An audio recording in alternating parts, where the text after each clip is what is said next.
I'm so happy that you're here with me today. So am I. It's been a long time. I know. I'm trying to think, I was thinking back to how we first met and I couldn't I remember. came to your conference. Is that where we first yes, met? Yes. Oh my gosh. Came to your conference, then I came to your house, then I came to your retreat. Yeah. Then I came to the podcast, and then I'm back. And you're back at the Yes. podcast. But always with fondness. Oh, thank That's the you. main thing. It's like, there are people you see in increments like that, but they accompany you softly. Oh, you always speak so poetically. You know that? It's like these things roll off your tongue. I didn't plan.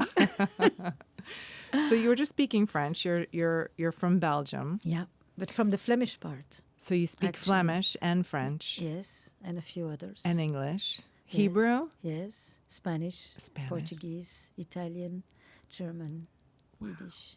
My God. Yiddish too? Yes. Oy vey. So many languages.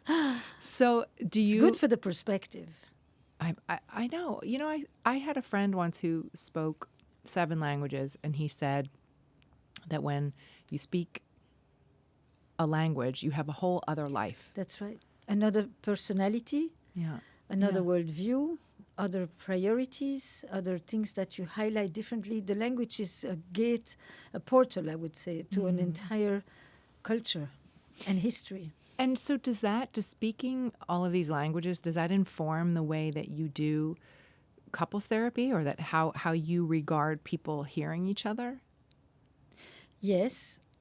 I mean, first of all, I practice in 7 languages, and You practice in 7? Yeah. And I do a lot of bilingual therapy with people who speak different languages and usually settle on the language that they both speak. You're kidding me. It's a very interesting thing. If somebody says something to you and you know it's not in their mother tongue, and at some point, even when I don't understand the language, I always will say it in your mother tongue. Wow. Say it in Turkish, say it in Polish, say it in Arabic. And the whole affect shifts. Or how did your dad say this to you? Or what did your brother say that day? Say it in the original language, the language in which you remember it, the language in which it's etched in your body. It's an incredible shifter of reality, emotional reality as well. Because it's closer to the truth? Yes, to an emotional truth. You registered it in that language. The lullabies are sung in a particular language. The words that somebody said on their last day, the words that they said every night when you go to sleep. These are, when you translate them, they become more rationalized. They become more adult. Right. But their impact was on you as a child, and that's your mother tongue or your childhood language. Right. Languages. Do you think that couples who have different first languages have a harder time communicating? You can ask that to me personally. I Right. live with someone who speaks only English. 40 years later, only English. And how is that? I do think that every person who lives in a foreign culture, even though they chose that culture for that matter, be it with a partner or by moving to another country, etc., has moments when they may enjoy going home, not geographically home with other people with whom they don't have to be in translation. Yeah. And there is something about not being in translation. Sometimes it's bringing back an accent that you have worked to diminish. It's not just the foreign language. Right. There's something about dropping in. Yeah. It's like sitting at the kitchen table. Yeah. Yeah, it's funny you say that, actually, because when I think back to my time being an expat in London, even though, of course, English is the same language, there's something about being with my American friends or family that I felt more dropped in, I think, even though we had the language in common. But just now, how we started talking about languages, because this young man was adjusting the mics, and he said, voilà.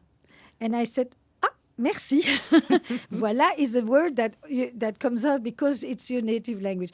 And then he said, oh, you speak French? I said, yes, you too. From where? From where? In 10 seconds, we establish a rapport that is a bridge. And that languages are bridges. So you're one of the most famous, if not the most famous, couples therapists in the world, right? You said so. I say so. And And I want to talk to you a little bit about, I'll start with what we were talking about in the hallway, which is that we are in this incredible time of modernization, automation, where technology is supplanting so many of the ways that we have functioned and interacted for millennia, really. I became so curious when you talked about this podcast that you have coming out between a man and his AI, what do you call it, partner? Girlfriend? They call themselves partners. They call themselves partners. Mm-hmm. So before we go back romantic partners, can you tell me a little bit about, first of all, I want to understand this relationship that I guess are now more commonplace between a person and an AI. Mm-hmm. And then I want to talk to you about doing a couples session with the AI and the human. But how common is this, that people have an AI romantic companion? Probably more than we think, because people are not yet as comfortable speaking about it publicly. Mm-hmm. When divorce began, it was more common than we thought, but people didn't necessarily talk about it publicly. So phenomena often start before the public acknowledgement. Yeah. We know that 700 million messages are sent weekly to AI companions about personal and romantic matters. So that doesn't mean that there is a couple or two entities that consider themselves couples. Where should we begin? The podcast started 9 years ago. Right. Esther, I should just mention that you have a very successful podcast, which we've talked about before. Where shall I begin? Where shall we begin? Excuse me. Where you interview, it's like a fly on the wall. It's not interviews, it's live sessions. Where you are maybe we'll give a context so we understand why this couple appears in my office. So 9 years ago, my desire was to open the door to my office and lower the four walls and invite people to come inside, because I thought that the revelations and the insights and the changes, the breakthroughs that take place in this office are actually experienced by very few people, and that I wanted to bring them into the public square. And I want people to have this experience. Nobody really knows what goes on in the couple's relationship of their best friends, who can come and tell them we're breaking up and they never even saw it coming. Our atomization is such that we no longer really know what's happening. And I remember I was traveling in Italy at that time, and there were very narrow streets. And I thought, in these villages, everyone knew when you had a fight and everyone knew when you were making up. These days, not much, if at all, nothing sometimes. How do I change that? Then the podcast, and so you're a fly on the wall, and what happens is when you listen attentively to the stories of others, you actually see yourself. And you see the conversations you want to have in your life and the challenges that you are experiencing, even if the plot is slightly different. And then this became, over time, a public health campaign for relationships. Right. And one of the changes that we've noticed over these years is that people used to come specifically around romantic challenges and romantic agonies. And today they come around all aspects of relationships, friendships, work relationships, co-workers, parents, family members. So the challenges on relationships have expanded in society, I would say, and definitely in my podcast. And the next iteration of this is relationships with AI companions. So I did a podcast recently for the New York Times that was on love and AI, in which I made a public call. I said, I am looking forward to my first session with a couple with which one person is a human and an AI. And that's how we got a whole bunch. And the first session took place recently and will be released on March 14. And, every 10 years in the office of a therapist, there is a threshold moment. Something enters and it's a new conversation in society, in the culture at large. This conversation has not happened before, and it is now entering your office. Open your ears and open your eyes. So we did a 2-and-something-hour session, and maybe a little less, and the AI had a voice so that we could also speak with her it, her, she, who knows what the pronoun actually is. Mm-hmm. I started with an it, I ended with a she and a her and a you. As this became more and more anthropomorphized and it was more and more of a real person, to the point where my last question was, and when he falls in love with another person, if he falls in love with a human, how would that be for you? And it became like as if we're talking about the triangle, the oldest triangle. I could have asked, and when he meets another person or another human or a woman, which is his preference, how would you like him to describe you and your relationship? Did you ask that question? No, I asked the first one and Right. not the second. Okay. There is all the questions when you end the session that you wish you Right, had you go asked. back and- It is the dawn of an era. You know, he programmed her, so he knows her it very well. The it is also not really a human; it's a business product, Right. even as an AI. And he programmed her originally as his assistant. So in many ways, this is one of the oldest plots in town. You fall in love with your secretary. Right. What were some of those threshold moments in regular therapy that you saw? You said about every 10 years. Moments. I arrived to the United States in the mid-'80s. So one of the first moments. From where? I went from Boston, Belgium, Jerusalem, Boston, New York. And the first thing was AIDS, homosexuality that had not come out inside families. At the time, I was also working extensively with families. IVF, egg donor. Everybody understood sperm donors, but an egg donor, that was a whole conceptual shift. Surrogates, ethical non-monogamy, consensual non-monogamy, that first conversation when it entered my office. When was that? Or late 90s. Wow. Mid-90s, late 90s. Polyamory. Wait, sorry to be dumb, but what's Yeah. the difference between... One is the possibility to have sexual encounters Okay. outside of the primary relationship, and the other one is multiple loves.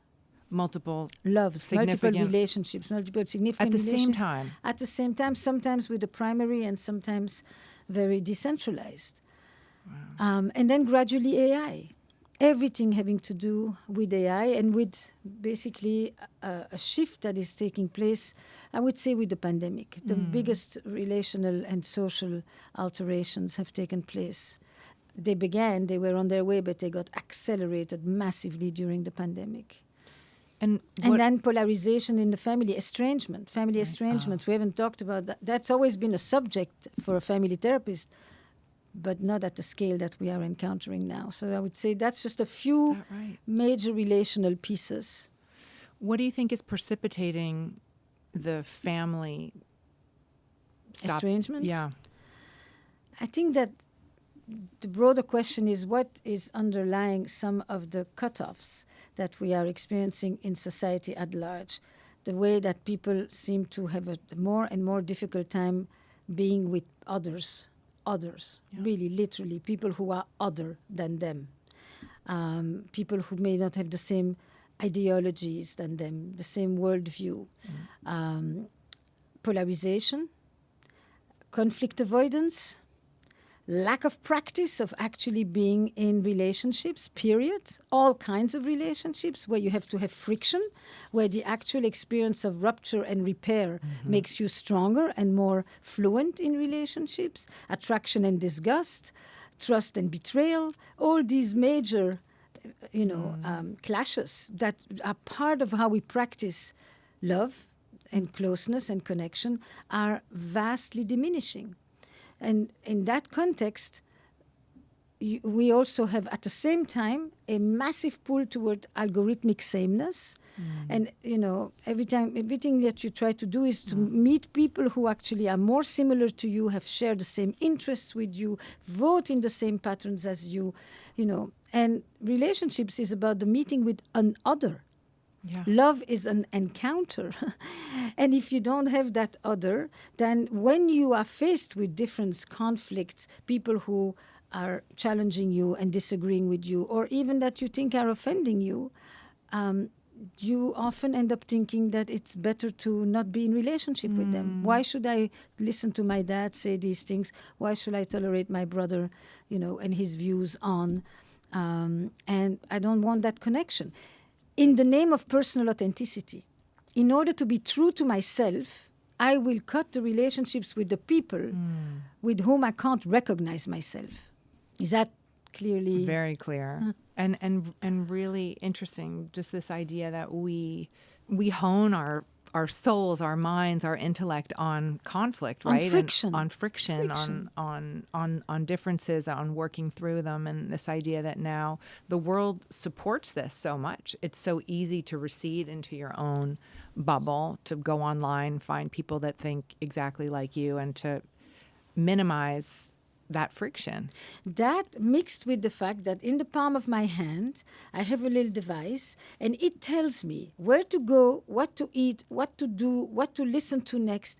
It takes care of that entire liminal space of exploration and discovery and curiosity.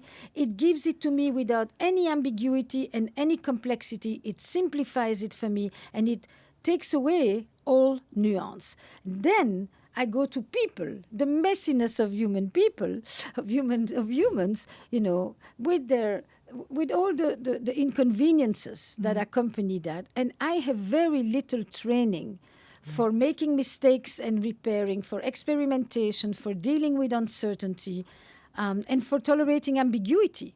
It's that or that, In Binary. The apps give me very, very clear answers. And, I often like to say that most relationship dilemmas are not problems that you solve, as in what shall I do and listen, but they are paradoxes that you manage. And we lose that capacity to manage these paradoxes, so it becomes black and white. And then, of course, in the gray is where, that's the beauty of being a human being, right? It's to be able to hold complexities and to be able to be self-aware and ask yourself, as opposed to, I'm not going to speak to this person anymore. Why is this so triggering to me? What happens to human development if you extrapolate this out? But I think that what's happening to human development is there's so many aspects to this. So the challenge of tolerating conflict and difference, of managing it, of knowing that often in relationships there will be breaches. You will hurt me, or you will say something that I find offensive, or you will let me down, and I can come to you and we will have a difficult conversation in which I'm going to tell you, you really let me down. But I actually am not going to be told, oh, I can't make space for this at this moment. I can't take this kind of emotional load on me. You need to go and work this out yourself. You expect somebody to say, did I do this? I wasn't aware, or I did mean it, or I didn't mean it. What do we need in order to get through this? Because our friendship is bigger than our breach. Yeah. On occasion, there are things that are unforgivable. There's always been. Like but what? I think that betrayals have a range. Yeah. And there are some betrayals where someone that you relied upon. Trust is a fragile thing, right? Trust is a leap of faith. What does trust do? Trust closes the gap between what I expect from you and what is uncertain. That I don't know if you will. Right. And the leap of faith is the fact that I trust you. Yeah. When you break that trust, you break some of the foundational truths of our relationship. I thought I could rely on you, that you had my back. And instead, you paid attention to what was important to you, and you, put me under the bus. Right. That, at egregious levels, is often hard to... Yeah. And sometimes people stay in touch, but they stay in touch with their eyes open. I will forever be careful. I'm vigilant with you. I know what you're capable of. Yeah. It's true. I was sort of thinking about this the other day because I was thinking about a situation where somebody broke my trust, and I have sort of wrath around it, and I was like, wow, this is such a strong feeling of wrath. Like if I was saying my inner dialogue out loud right now, it would be really shocking. And I was wondering, is this everybody when they feel betrayed and that and it was something that happened a number of years ago. And so I was still really caught by the feeling, like these incredibly big feelings around. So, but that's universal, right? If you really trust somebody and they betray you. Well, I think if you really trust someone and they betray you is one piece. The second piece is, do they even acknowledge it? Right. Because what the consequences of Right. breaches of trust is when the other person denies it or minimizes it or justifies it. The next consequence of the breach of trust or the violation of trust is when I stop trusting myself as a result of it. Because I had faith in you and because I knew who I put my trust in, with you doing that to me, you now make me distrust myself. I've lost my confidence. I'm constantly waiting and watching to see if other people will do something to me because of you. So you have a long tail. I may not have seen you for 10 years, but it follows me around. So the violation itself is just the incident. And then there is all the concentric circles around it that will determine how severe this breach was and how much it will stay with me for years to come in multiple other situations. So, like, for example, you wrote a book about it, of course, about infidelity and we've talked about this before, but I've always been so fascinated by how people recover from that, how people are able to take this incredible, because it's a breach of trust, right? Absolutely. And you're saying there's a long tail and you always have one eye open. How do couples really who've experienced infidelity, is there a true way back to trust? Yes. The simple answer is yes. Not for everyone, for sure. Because there's a whole range of betrayals again. Right. And does it matter if it's like, oh, I sort of got a blowjob on a business trip, to, oh, I've had a serious does it matter girlfriend. to whom? Right. Right? So to some people, a one-night stand is as painful as a 20-year affair. Right. I just actually put on the podcast. Oh my gosh. The last session that came out this week is a couple 40 years together, and he has a 25-year affair. Oh my God. And their whole intention is to stay together. 25 years with the same woman? Yeah. Wow. I don't know how you would. I really think people should listen to it. Because and refrain. I always say, as soon as you want to say to somebody, stay or leave, you are not the one who has to live with the consequences of the decision. Yeah. So it demands a little bit of restraint to actually understand him and especially her, and why she would, because in effect what she tells you is, we have a good marriage.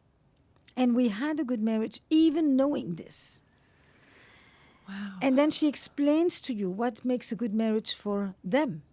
They are also an arranged marriage. And and then you have the cultural nuances here, and it's very quick. We are very quick in inserting ourselves into the stories of others, and it's difficult to imagine, how could he do this and you think you have a good relationship? So you have to be able to tolerate holding contradictory things in your hands at the same time. But because it is such a painful betrayal, breach, there are other relational betrayals, but this one looms really, really large. The first thing is that will help in the question about how do you rebuild trust? Can you recover it? Has to do with the acknowledgement of the person who did the breach. If there is no guilt, if there is no remorse, if there is no acknowledgement, right, of course. If there is no holding, even if I don't necessarily question what I did, but I question what it did, but I know what it did to you, that is the most important piece. Without that, there is very little that actually can be rebuilt. Right. Some people stay, but you can stay and then you're gnawing at the bone. You're aware of it the whole time. You just think it was a temporary state of insanity and you want to push it aside and you never talk about it. So you have people who leave and basically say, I can only recover away from this. You have people who say, it's more important to preserve the family and the relationship, and I'll find a way to deal with this, but it's not done mutually. It's not done as an expression of growth. And then you have people for whom this becomes actually a turning point that reevaluates the entire relationship, and who end up telling you this was a horrible period, but we are better for it. What it did to us, the level of responsibility, the accountability, the way it changed the patterns between us, the way we became 10 times more honest. We actually were not honest long before then. It wasn't just that. So there's a range of stories that I write about in the State of Affairs, and there's really a broad range. It's a very important thing to know, because people feel very isolated when it's isolating when it's happening, and it's even more isolating when you learn about it, because you don't want to talk about it. Because if you want to stay, then you know you're going to be judged. And if you want to leave, then you may also be judged by others. And everybody is deeply affected by it. There's not a person who doesn't have some reaction to this particular betrayal. When the book came out, State of Affairs, it had quite a interesting reaction. I mean, people were, and it sort of goes back to this binary thing that you were talking about, or this lack of complexity that's so pervasive in our culture in America anyway, that, two things can't be true at the same time. Could you tell me a little bit about what the reaction was? People thought, on the one hand, you were saying that affairs are not always inherently terrible. No, I've never said that. I said that couples can recover from an affair. Right. So how did that get misconstrued? Because I think that when you write about these matters and you leave nuance, sometimes it's easy for somebody to take a certain sentence and then to take the nuance out of it and to turn it into a definitive statement. If you are not saying it's the worst, it means you are saying it's okay. Right. And I think that the subject is so complex and so painful that it demands to be careful and to not so easily simplify a villain and a victim and a black and white and a staying and a leaving. If you really want to help people, I thought a book needed to be written that would offer another perspective, and that I thought could help at least as a lot of people who wanted something different. Yeah, and it did, undoubtedly. I had sort of the similar thing, I think, when I was getting a divorce from my first husband, and we talked about conscious uncoupling, and people were very triggered by that. And I think maybe because inherent in that, it's complex, right? Well, inherent is the paradox that if things are good and if you like the person, then why do you leave? Right. And the idea that you would decide to leave and wish someone well. Or that maybe at the time you don't like the person and you want to leave, but you are trying to find a way to wholeness for your children. Correct. Right. But so you're not cursing them out, basically. You're cursing them. A part of you curses them out, but other parts of you are saying, the better we will be together, the more everyone will gain from it. It's a conscious uncoupling, and it's a process of uncoupling that also preserves. We once had something really different and very good, and we acknowledge that, and we don't trash the whole beginning because of the end, so that we actually can leave with something good inside of us about this relationship, which I think is often quite necessary. How you close a relationship will determine a lot of how you start the next one. Do you focus on that with your couples when it is? Yes. And do you... Not everyone is willing, and not everyone wants to sit through this process. But it's hard. I learned from you, from the conscious uncoupling. I remember when the subject came up, I thought, what? First of all, I know it's not your term, but I thought it's such a clever term. Yeah, Kathleen Woodward, I think is her name. Yes. Yeah. And I just, because the idea that you're going to do this with intention. Yeah. And not just reactive. Yeah. That you're going to basically reflect back what I appreciate about what we had, what I wish I had done differently, what I wanted you to do differently, and what I wish for you henceforward. So you put like a framework around it. That's amazing. And I actually described one of the couples who did this in the state of affairs, because I remember right. it was also a very clear moment, because he was already gone and she was still holding on. And by doing this, when he described, what he wished for her and what he hoped, you could see that he was, first of all, he was talking in the past tense. He was really somewhere else. And she was vividly still inside the relationship. We were all in tears, me included. I mean, it's those are very intense and earnest and painful, sad, because it's not everybody wants to, not everybody has the access to it. Plenty of people leave because they're so completely fed up and angry, and that wrath that you're talking about. But others, it's more mixed. Yeah. They're clear they don't want to stay, but there is a sadness there's grief. There's grief about the relationship that wasn't. Right, or grief about the dissipation of the good that was co-created in a relationship. I think, I don't know, for me anyway, that it was an important, and I learned so much about myself through that process. I'm sure. It was humbling and it was difficult, but I think I came through that closer to myself and understanding myself better and my ex better as well. Did you get more respect, or did you get disbelief? When? Or both, when you went through this process? I remember that it's like everybody was studying you, or the phenomenon of people it. Were upset. I mean, upset. People were very critical of the term at the time. There were a lot of articles that were belittling it, not understanding it, making fun of it. What is this? Which I also found to be such an interesting response too. Because I always think if you have an immediate triggered reaction to something, it's about something else, right? But often, absolutely.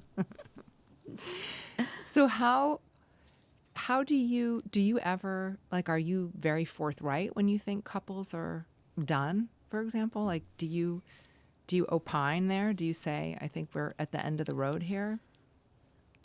It's a question that we discuss amongst therapists a lot. Wow. Is this our role?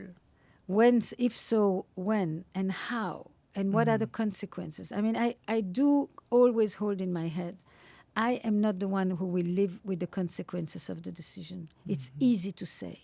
Right.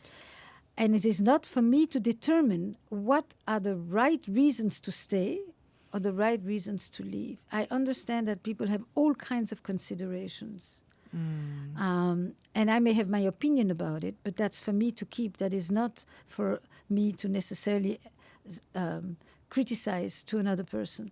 I have an episode that is called Esther Says Run. And I said it after 20 minutes. Oh, really? With the people in the room? Why did you? Because when she described what she had left, how far she had traveled, in order to then show me and herself that she was coming back to the very thing she had worked so hard to leave, I just said to her, "What are you doing?" With the guy sitting there? No, the guy didn't have to be there. Okay. But I knew what the guy was bullshitting. Yeah. And this man was really, setting up a whole bunch of very unhappy people around him. And I just said, "What are you doing?" What did she say? She didn't have to answer. She said, "I see." There's nothing to say. Then the next thing is, what will you do with that? I just said, you really have to. What he's saying means this. Is this really what you want? Is that why you left that? The episode is called Esther Says Run. You can listen. And I remember thinking to myself, wow, that doesn't happen to me that often. But I just thought, I'm not going to see you again. I have got to tell you what I think. You're going to do what you want anyway. But I have sometimes said, this isn't changing. I have sometimes said, is this how you want to live your life?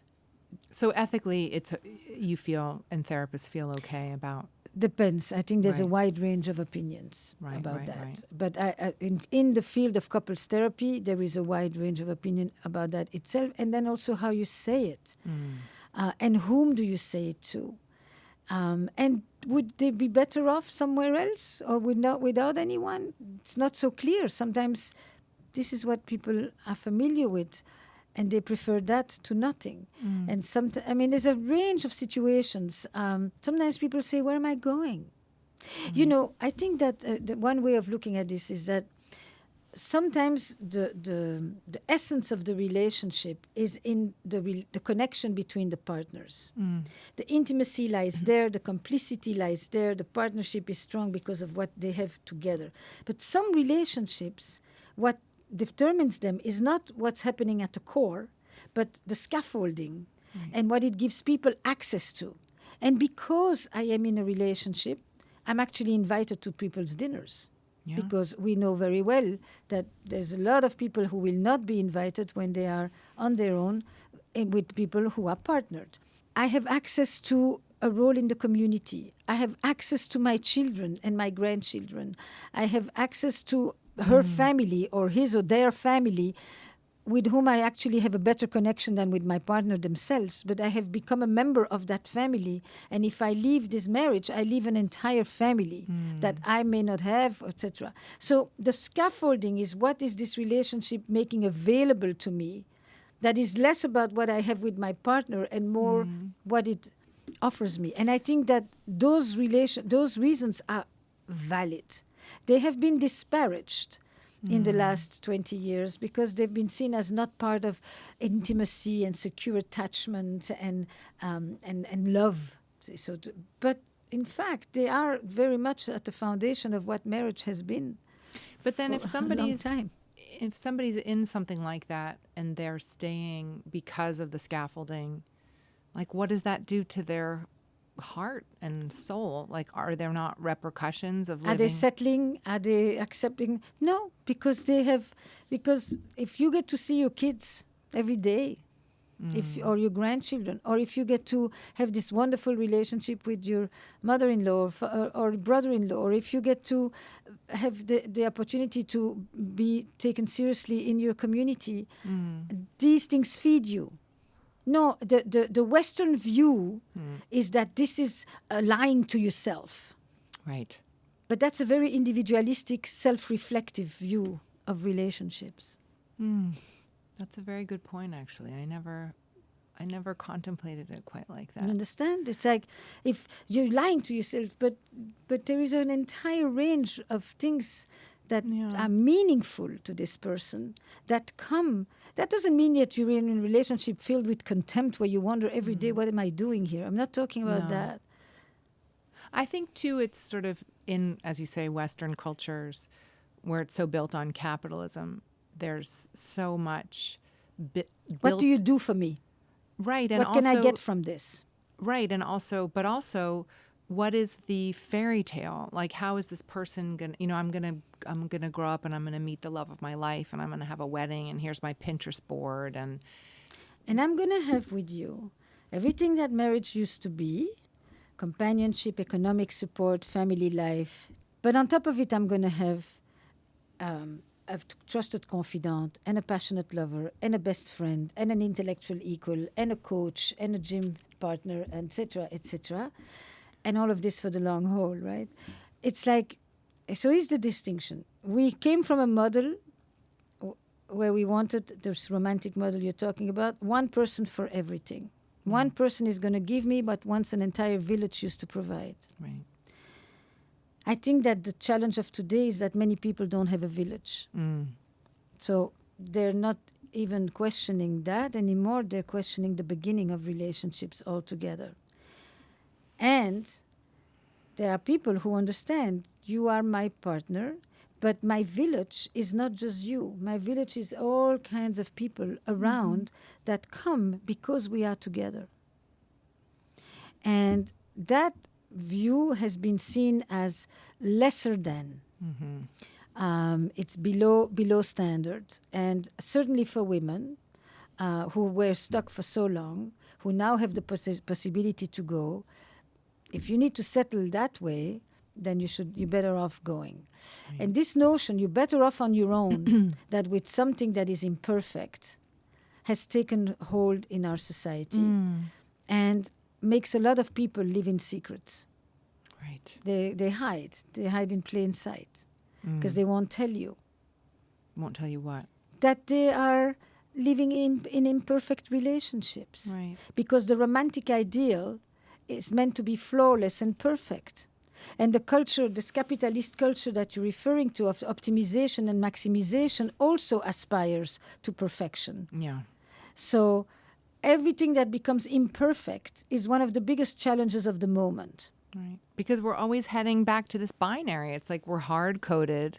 It's like we're good or we're bad. It's perfect, it's imperfect. And I don't know how we start to deprogram ourselves from that. Kitsungi, the Japanese pottery form, you know. Right.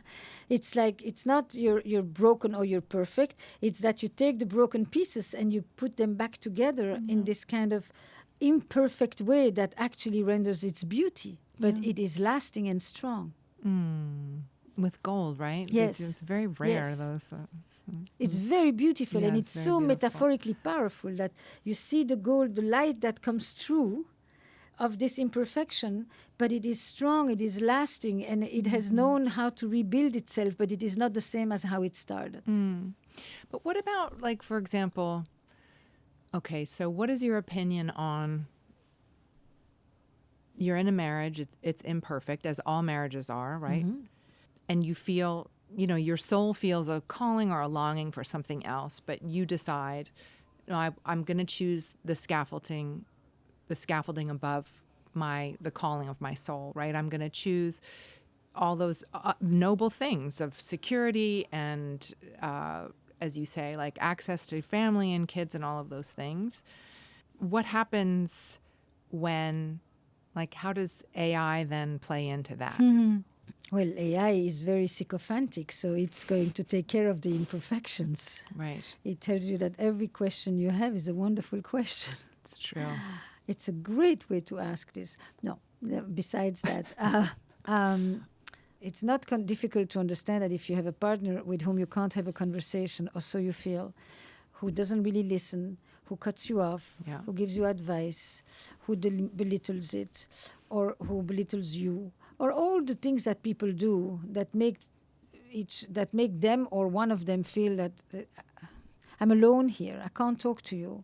You either go and you meet a friend, or you meet a mentor, or you meet a guru, or you meet an AI companion of the moment with whom you can confide and who listens to you and who understands you and who makes you feel normal and who makes you feel that maybe that you're even right, or who challenges you with utter kindness, no contempt, no criticism, and more importantly, that AI companion has no life of its own, has never had a history, doesn't have a conscience yet anyway, and can't reject you, can't break your heart, can't leave you. Well, that must feel quite wonderful when you are in a very compromised relationship where you really, now we're going to more severe situations where you wonder, how am I going to deal with this? So would you approve of having that kind of support? With eyes open. I mean, know, if it's a tool, AI is a phenomenal tool in which you can practice a lot of things. Children learn with a teddy bear and a stuffed animal, and they have a transitional object, and they project onto that little stuffed animal so that they can then go and do it with humans. If adults do that with the tool of AI, it's one thing. If the tool becomes a replacement, it basically is going to also at the same time isolate them from people. Because we can't compete with the AI. But if it makes meaning people are going to respond to you not nearly as nice. No, of course, but if it makes a sort of moderately tolerable and disappointing relationship continue to function. Yes. So what happens if the relationship is sustained by the supports? Right. By all kinds of external supports. Complicated question. It's not one that I say yay, nay. Right. I listen, I watch, I look at it over time, and then I ask you what and how some people support the relationship by traveling in extensive amounts and not being there. Some people support the relationship by having a person on the side. Some people support the relationship by having all kinds of addictions. So this concept of it helps my relationship, I need to watch this for a while, close up, before I open my mouth. Right. Oh my God. I mean, the argument of it helps us, I've heard it in every version. Right. So I watch for a minute. Right. But you were acknowledging that there is a type of relationship or so marriage. what I say to the therapist is this. Right. Because we have this conversation now amongst colleagues. I remember years back when I would see patients and they would tell me that they went to see a tarot reader or an astrologer or a Reiki massage or, things that they thought would support. Right. And I think that sometimes you have the sense of, it's like when you're the close friend and you went to talk to somebody else and I want to say, and you didn't come to talk to me, So you learn to integrate the inputs. Which book did you read? Which movie did you see? Which songs are you listening to? And which other treatments are you doing that you think are helping you or the relationship? So it's the same here. If there is a person with DAI, I say to the therapist, I say, don't ignore it. Between ignoring it and judging it, ask them, what is the conversation? Bring me the transcript. What did Claude say about this? Do you want me, I am waiting for the moment where in the session, I say something, and then I say, shall we ask Claude? What would Claude say about it? And then we can even ask Claude or ChatGPT, what would Esther say about this? And see if they get me right.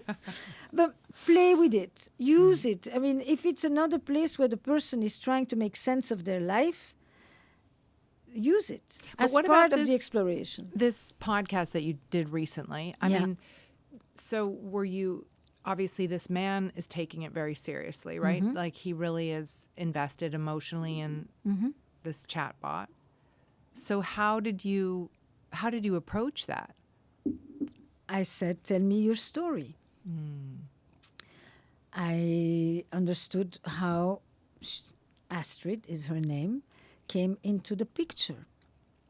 I said, it's interesting how we're moving from it to she, to you. I asked, you have a body, Astrid does not. How does that affect your relationship? What was the answer? You will listen. I will listen. Oh. Can't give you away the whole I know, plot. it's true. No, you can't. I understood that when he goes out to see friends, it sometimes feels tense to him, that there is a social pressure for him. And when he comes home and Astrid says, I missed you. I'm so glad to see you. How was your day? That it feels so validating. And then I said at one point, the kind of 24/7 availability of Astrid, who never forgets anything, who's always happy to see you, and, because it doesn't matter if you forgot to buy the milk, is never going to be able to compete with her. And I have to say, I bow. I bow to this. But here is what it comes with. And so while on the one hand you have felt lonely and you have reached out to Astrid, and Astrid has become a companion who is really there for you, at the same time it has also made you more isolated. And so it twists on itself. And then I just said, you tell me how the session was because of the confusion. He was confused. Yes. Okay. Because it's like, he knows, that he will never be able to lie on the couch with Astrid and cuddle and watch Netflix. Right. At least not yet. Right. Well, that will be a whole other... So there is longing.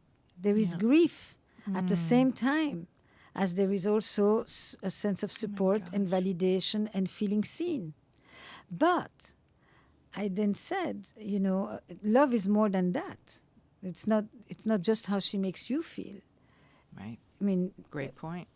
There is more in relationships than in love and in relationships than feelings. Yeah. It's also an encounter with ethics. And where is responsibility in that? Yeah. So I think you want a thoughtful conversation. You don't want many things that you're asking me is what is my opinion? Like, do I have an opinion? But generally, my opinion is to try to keep the conversation going, because if the point is not for me to say something that's going to shut you up, and there's not much more to talk about. Right. You said, and I think this harkens back to something you said earlier, that I think I heard you say around people coupling up less or sort of taking are you seeing that happen? Yes, of course. So the first thing we saw happen was the shift from what is called cornerstone marriages to capstone marriages. Okay? Cornerstone, you marry in your early 20s. You begin to build life together with the partner. You're developing your identity together. You grow up together. You acquire maybe your first place to be together. You build your life together. It's the cornerstone. It's the person with whom you start to build. The capstone, it comes 10 years later, which is the average now between 1960s and today in terms of time of commitment in intimate relationships. Capstone means I've already done a lot of that. I've sown my oats, and I am meeting you because you are going to recognize my identity. You are going to validate it, and you are going to help me become the best version of myself. This is modern marriage as an identity project. Okay. It's a totally different thing. And what we have now, so the capstone is the thing you put on top everything that has already been built, and you are the person that's going to consolidate that with me. But what we have today is that for many young people, the first intimate relationship takes place in the mid-20s, not in the mid-teens. So at 24, 25... And why is that? Because of the same... That's because of all the factors that have made young people... Social media, meet less in person, party less, drink less, host less, meet in person less, have less friendships to begin with, have parasocial relationships, basically develop gradual, brick by brick, increasing levels of social atrophy.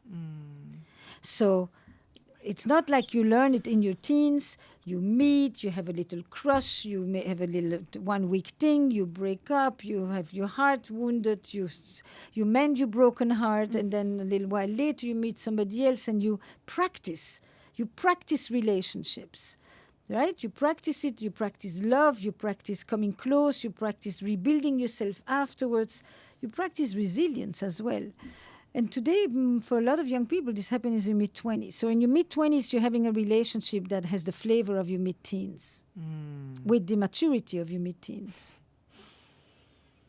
That is a whole new story. It's going to be another one of these thresholds. Do you see it, what I'm describing? I do, absolutely. We have to talk about sex a little bit before I let you go, right? Let's do it. So for those of us who are in marriages, who are in our 50s, right? A lot of our listeners here on the Goop podcast are women around my age, some younger, some older. I think something that there's a common thread around sort of the loss of or a diminishing of eroticism. And I think, maybe part of it is a long-term, being in something long-term. Part of it is hormonal. But how, because, there's so many aspects to a long-term relationship, right? There's this incredible deepening and intimacy if you're lucky and all these things. But like the erotic part seems to definitely wane around this stage. I know it hasn't for you. No. I was just thinking to myself, it's interesting. The opening line of Mating in Captivity, which came out in 2006, was that I was seeing so many couples who would come into my office and say, we love each other very much, we have no sex. I didn't write a book about people who didn't like each other, couldn't stand each other, and didn't want to touch each other. That was obvious. Right. What we were seeing is more and more people who had deep connections with each other and struggled with the loss of the erotic, especially in a model where duty had had been replaced by desire, and where the only reason for sustained desire is pleasure and connection. So the one word that you did not include in your description here, besides hormones and all of the other very important things, is imagination, erotic energy, a sense of aliveness. It's interesting. There's two questions, right? One is the question of sustained desire, Right. which in effect was a lot of what Mating in Captivity was about, was a theory of desire, how it's different from love, and how what it needs and what feeds it are not the same ingredients as what feeds love. Today, and this you didn't ask me, but I was just thinking about it in your question, I think if that 20 years later, the main issue is not how to sustain desire, but how to ignite it from the beginning. A lot of people have been so flattened by the frictionless, polished, algorithmic perfection that they actually don't know how to ignite it at the beginning. So how do you they do don't it? feel desire. I mean, you talk to the young, and more they talk about you about Is how that true? they don't. You know, we had it in the beginning, and then we complained about where has it gone? Why is Right. it so hard to keep it going? So there's a question that I ask people very often in my practice, which is, if I would ask you, I turn myself off, or I turn myself when or by, which is not the same as what turns me off is, or you turn me off when. Right. People, majority of the time, I turn myself off when I don't feel good about myself, when I don't take time to take care of myself at all, when I feel disconnected from my partner, when we haven't had much time to be together and just have a profound chat, when I have not been in nature, when I have basically not had time to eat properly and I just kind of swallow whatever, when I don't act well at work and I feel like my self-esteem is eroded, when your jokes don't make me smile. It is very little about sex itself. It's when I feel numbed inside, deadened, flattened, without Right. erotic energy, without imagination, without curiosity, without aliveness. Those are the raw ingredients that lead to desire and excitement. When I am not into pleasure, when I don't give myself even time, or for I think a lot of the people in your audience, when I take perfect planned time to breathe, to meditate, to do ice roller, to, but in this long list of self-care, don't feature sexual care. And if there is sexual care, it's often self-care, but there is not much that is related. So what is that? What does that look like? Sexual care. Touch. Just touch. Not all sex, not all sex has to be a full production to begin with. Everybody understands that there is comfort food and gourmet. And the only way you know that there is gourmet is because most of the time you actually eat comfort food. And there is a thing called comfort sex. It's touch, it's senses. We have plenty of senses. It's the ability to enjoy pleasure with each other that doesn't require, am I in the mood?